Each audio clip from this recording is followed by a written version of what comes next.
जय हिंद। स्वागत है आपका गुप्ता एग्जामो यूट्यूब चैनल पे।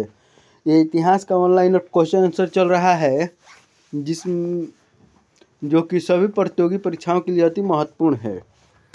तो आज का पहला क्वेश्चन है, स्वतंत्र भारत का पहला गवर्नर जनरल कौन था? तो स्वतंत्र भारत का पहला गवर्नर जनरल लॉर्ड माउंटबेटन था। लॉर्ड माउंटबेटन के पहले गवर्नर जनरल थे जो अपने पद पर 1948 तक रहे और फिर उनके बाद सी राजगोपालाचारी ने उनका पदभार संभाला। तो सी राजगोपालाचारी पहले भारतीय गवर्नर जनरल थे। भारतीय विश्वविद्यालय अधिनियम किसने पारित किया? तो लॉर्ड कर्जन ने जिसका कार्यकाल 1899 से 1905 के दौरान था। भारतीय विश्वविद्यालय का अधिनियम पारित किया गया। यह वर्ष 1902 में गठित एक विश्वविद्यालय आयोग की सिफारिश के आधार पर वर्ष 1904 में पारित किया गया था। नेक्स्ट है, भारत में स्थानीय स्वशासन का जनक किसे कहा जाता है? तो लॉर्ड रिपन को स्थानीय स्वशासन का जनक कहा जाता है। लॉर्ड रिपन को भारत में स्थानीय स्वशासन का जनक माना जाता है। ऐसा माना जाता है कि उन्होंने 1882 में स्थानीय स्वशासन की स्थापना करके भारतीयों को आज़ादी का पहला स्वाद चखाया। नेक्स्ट है,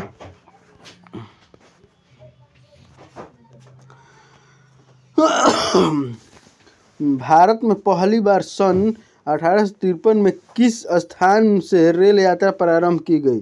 तो मुंबई या उस समय बम्बई बोला जाता था।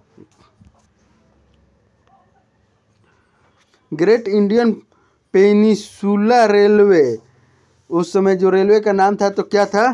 तो ग्रेट इंडियन पेनिसुला रेलवे उस ट्रेन का नाम है। जो ट्रेन चला था उसका नाम था ग्रेट इंडियन पेनिसुला रेलवे। उस ट्रेन का नाम है जो 1853 में पहली बार बोरी बंदर से ठाणे तक चली। 14 गाड़ियों और 400 यात्रियों के साथ ग्रेट इंडियन पेनिसुला रेलवे ने भारत में पहली यात्री ट्रेन बोरी बंदर से ठाणे तक चलाई थी। मतलब जो उसमें कितनी बोगियाँ थी? तो 14 बोगियाँ थी। और कि उसमें कुल कितने यात्री बैठे थे? तो 400 यात्री बैठे थे। कहाँ से कहाँ तक चला था? तो बोरी बंदर से लेकर ठाणे के बीच में चला था। नेक्स्ट है, कलकत्ता में उच्च न्यायालय की स्थापना किसके द्वारा की गई थी? तो 1777 का विनियामक अधिनियम के द्वारा। कलकत्ता उच्चतम न्यायालय की स्थापना 1777 के विनियामक अधिनियम द्वारा की गई थी। किस चार्टर एक्ट से चीन के साथ ईस्ट इंडिया कंपनी का व्यापार एक अधिकार समाप्त हुआ? चार्टर एक्ट अधिनियम 1833 के अनुसार चीन के साथ ईस्ट इंडिया कंपनी का व्यापार का एक अधिकार समाप्त हुआ। नेक्स्ट है, सांप्रदायिक निर्वाचन क्षेत्र की पद्धति की शुरुआत भारत में किसके द्वारा हुई? तो हुई थी 1909 के मिंटो मार्लो सुधार के द्वारा। नेक्स्ट है, किस अधिनियम की महत्वपूर्ण विशेषता प्रांतीय स्वायत्तता थी? तो भारत सरकार अधिनियम 1935 द्वारा।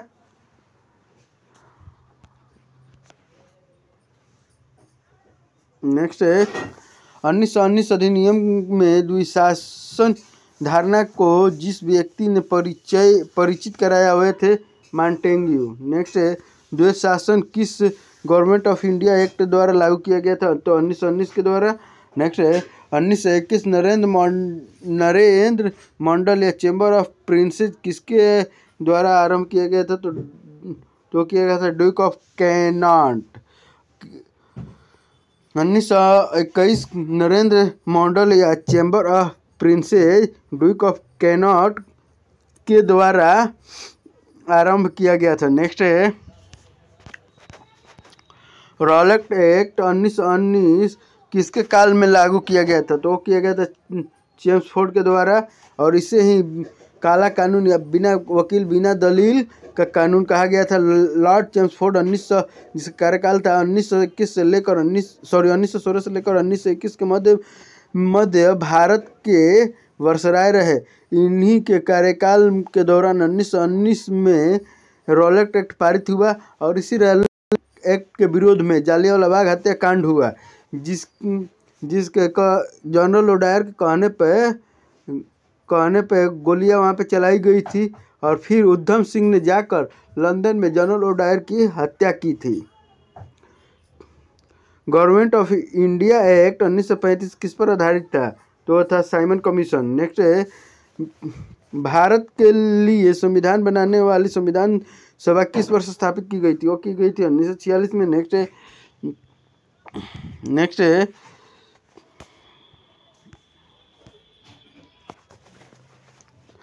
पंजाब में कृषि आंदोलन आयोजित करने के लिए लाला लाजपत राय को किस वर्ष निर्वासित करके मांडले भेजा गया था? तो उन्हें 1907 में मांडले निर्वासित करके भेजा गया था। कांग्रेस जो म्यांमार में है, कांग्रेस पार्टी में शामिल होने और पंजाब में राजनीतिक आंदोलन में भाग लेने के बाद लाला लाजपत राय को मई 1907 में बिना मुकदमा चलाए मांडले बर्मा अब म्यांमार निर्वासित कर दिया गया। नेक्स्ट है, दादा भाई नौरोजी के अनुसार स्वराज का अर्थ क्या है? तो है स्वशासन। नेक्स्ट है, गांधी जी ने स्वदेशी वस्तुओं के बहिष्कार के आंदोलन का लक्ष्य क्या था? तो कुटीर उद्योगों को प्रोत्साहन। नेक्स्ट है, गांधी जी सच्चे समर्थक थे कुटीर उद्योगों के। नेक्स्ट है,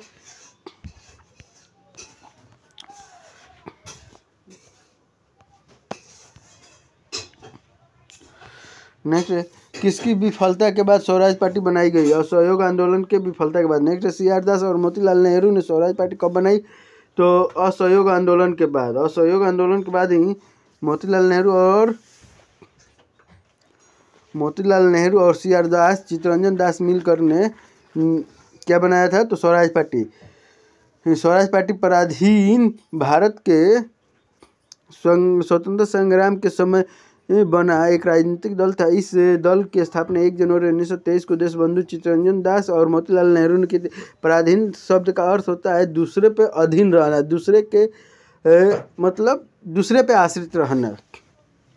नेक्स्ट है, मोतीलाल नेहरू और चित्तरंजन दास संस्थापक सदस्य थे, तो स्वराज पार्टी के संस्थापक सदस्य थे। नेक्स्ट है, लंदन में गोलमेज सम्मेलन का आयोजन किसकी चर्चा के लिए किया गया था? तो वो किया गया था भारतीय संविधान के लिए। अंग्रेज सरकार द्वारा भारत में संवैधानिक सुधारों पर चर्चा के लिए 1930-32 के बीच सम्मेलनों की एक श्रृंखला के तहत 3 गोलमेज सम्मेलन आयोजित किए गए थे, जिसमें से द्वितीय गोलमेज सम्मेलन में गांधी जी ने भाग लिया था। कब लिया था? तो जिसे दिल्ली समझौता या इरविन समझौता के नाम से जाना जाता है जाना जाता है। और इसमें इरविन ने गांधी जी की कुछ शर्तें मानी और कुछ शर्तें उसने ठुकरा दी। नेक्स्ट है,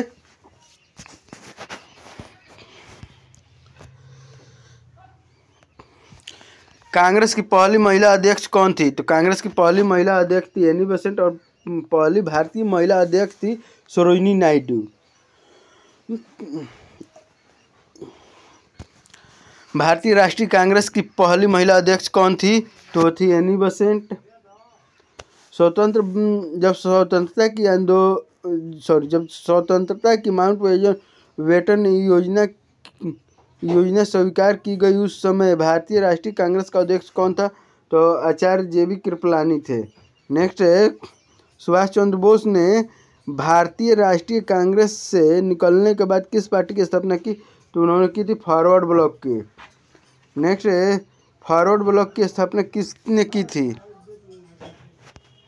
तो फॉरवर्ड ब्लॉक की स्थापना सुभाष चंद्र बोस ने की थी।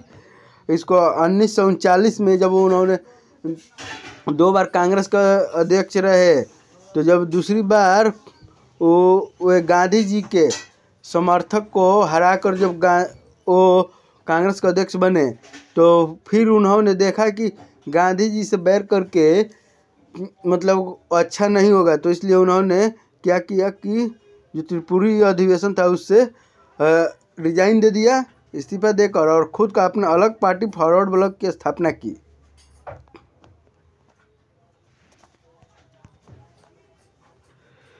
All India forward block Bharat का एक राष्ट्रवादी राजनीतिक दल है। इस दल की स्थापना 1939 में हुई थी। नेताजी सुभाष चंद्र बोस ने इस दल की स्थापना की। इस दल के महासचिव देवव्रत विश्वास थे।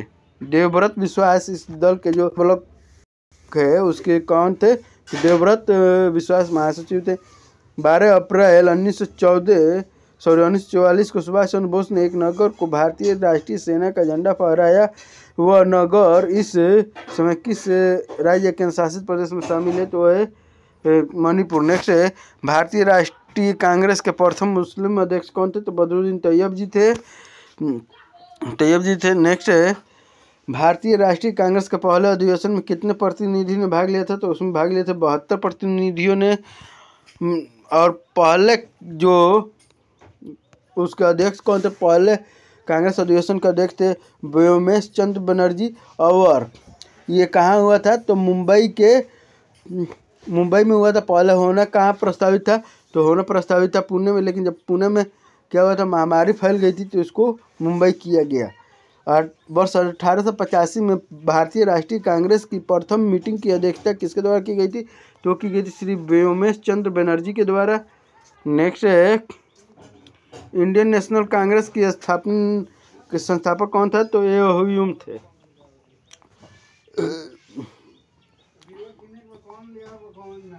भारतीय राष्ट्रीय कांग्रेस का पहला महासचिव कौन था? तो ह्यूम था।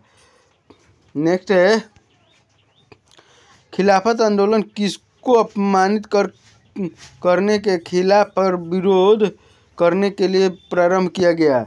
तो किया गया था तुर्की के खलीफा के पद के खिलाफ। खिलाफत और किसके द्वारा किया गया था? तो ब्रिटेन के द्वारा।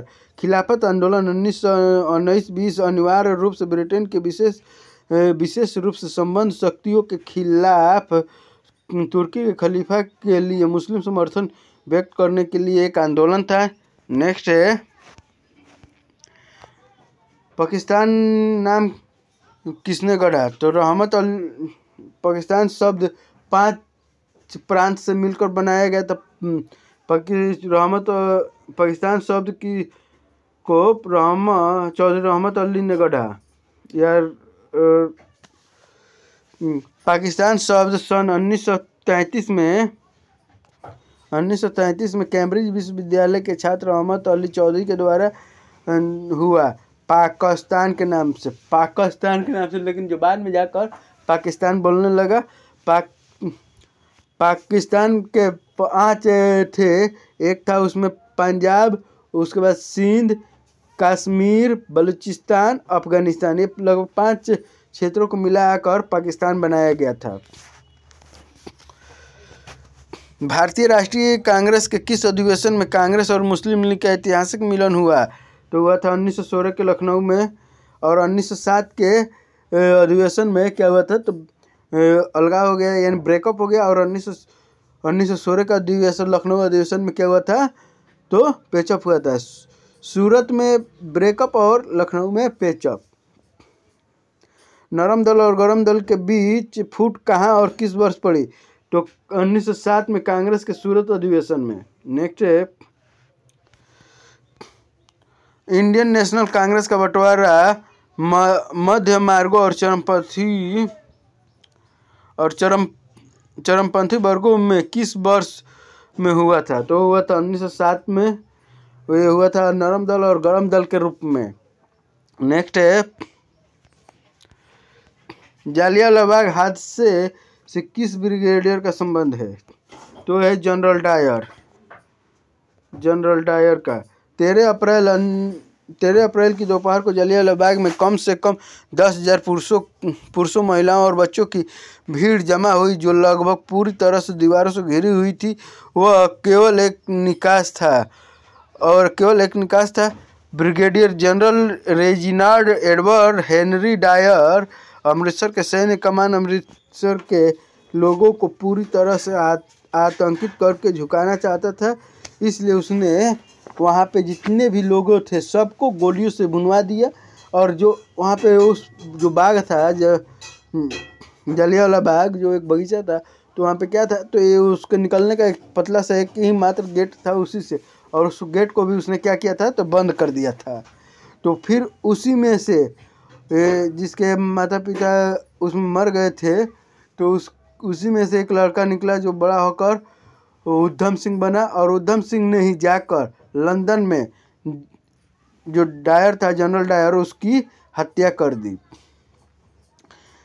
कलकत्ता, मद्रास तथा मुंबई में उच्च न्यायालयों की स्थापना कब हुई? तो वो हुई थी 1861 में। 1861 में भारतीय उच्च न्यायालय अधिनियम के तहत इंग्लैंड की महारानी को कलकत्ता, मद्रास और मुंबई के उच्च न्यायालयों के निर्माण और स्थापना के लिए पेटेंट पत्र जारी करने का अधिकार दिया गया। 1861 के भारतीय उच्च न्यायालय अधिनियम ने कलकत्ता, मद्रास और बॉम्बे के उच्च न्यायालयों का निर्माण किया। नेक्स्ट है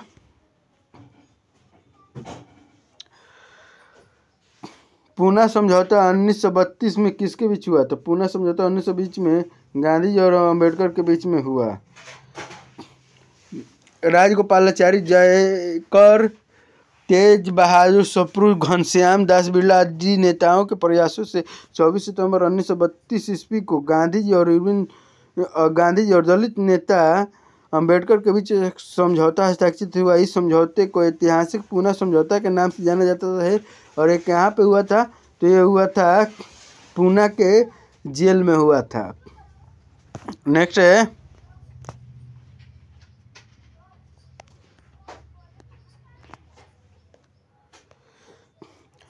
भारतीय राष्ट्रीय कांग्रेस के पहला अंग्रेज अध्यक्ष कौन था? तो वो था जॉर्ज यूले। इंग्लैंड के एक स्कॉटिश व्यापारी जॉर्ज यूल भारतीय राष्ट्रीय कांग्रेस INC के अध्यक्ष बनने वाले पहले अंग्रेज थे। वो 1888 में इलाहाबाद के कांग्रेस के चौथे अध्यक्ष बने। होम रूल लीग की स्थापना कब की गई थी? होम रूल लीग की स्थापना प्रथम विश्व युद्ध के दौरान की गई थी। 1916 में एनी बेसेंट और बाल गंगाधर तिलक के नेतृत्व में होम रूल की स्थापना होम रूल आंदोलन शुरू हुआ। पहले एनी बेसेंट ने किया, उसके बाद जाकर बाल गंगाधर तिलक ने किया। इसको सीरीज में लगाने के लिए एग्जाम में पूछता है। ऑल इंडिया मुस्लिम लीग की स्थापना किसने की थी? तो ऑल इंडिया मुस्लिम लीग की स्थापना आगा खान ने की थी। और कहाँ पे की थी? तो ढाका में की थी। मुस्लिम लीग की स्थापना किस वर्ष हुई थी? तो मुस्लिम लीग की स्थापना 1906 में हुई थी। कहाँ पे हुई थी? तो ढाका में की गई थी। विभाजन परिषद का अध्यक्ष कौन था? तो लॉर्ड माउंटबेटन था। फरवरी 1928 में भारत आने वाले साइमन कमीशन का बहिष्कार किया गया, क्योंकि उसके सभी सदस्य अंग्रेज थे। जो 3 सदस्य थे, तो तीनों के तीनों सदस्य क्या थे? तो अंग्रेज थे, इसीलिए उसका विरोध किया गया था। भारत समाज सेवक की स्थापना किसने की थी? या सर्वेंट ऑफ इंडिया सोसाइटी की स्थापना किसने की थी? तो वो की थी गोपाल कृष्ण गोखले। गोपाल कृष्ण गोखले महात्मा गांधी के राजनीतिक गुरु थे। और गोपाल कृष्ण गोखले के राजनीतिक गुरु कौन थे? तो MG रनाडे थे। भारत सेवा समाज की स्थापना गोपाल कृष्ण गोखले ने की। भारतीय सेवक समाज या the servant of India society का गठन पुणे, महाराष्ट्र में 12 जून 1905 को गोपाल कृष्ण गोखले द्वारा की गई थी। नेक्स्ट है सर्वेंट ऑफ इंडिया सोसाइटी के संस्थापक कौन थे? या स्थापना किसने की? तो वो की थी GK गोखले, यानी गोपाल कृष्ण गोखले। जी से हो गया गोपाल, के से हो गया कृष्ण, और गोखले, गोपाल कृष्ण गोखले ने की थी। नेक्स्ट है गुजरात में साबरमती आश्रम की स्थापना गांधी जी ने किस वर्ष की थी? तो वो की थी 1917 में। जो पटना के गांधी मैदान है, तो उसका पुराना नाम था पटना लॉन। लेकिन जब 1917 के जो चंपारण सत्याग्रह हुआ, तो उस समय उसका नाम बदल कर क्या कर दिया गया? तो गांधी मैदान कर दिया गया। आज के लिए बस इतना ही। फिर मिलेंगे नेक्स्ट क्लास में। तब तक के लिए जय हिंद। ये आपको सभी प्रतियोगी परीक्षाओं के लिए अति महत्वपूर्ण क्वेश्चन आंसर है।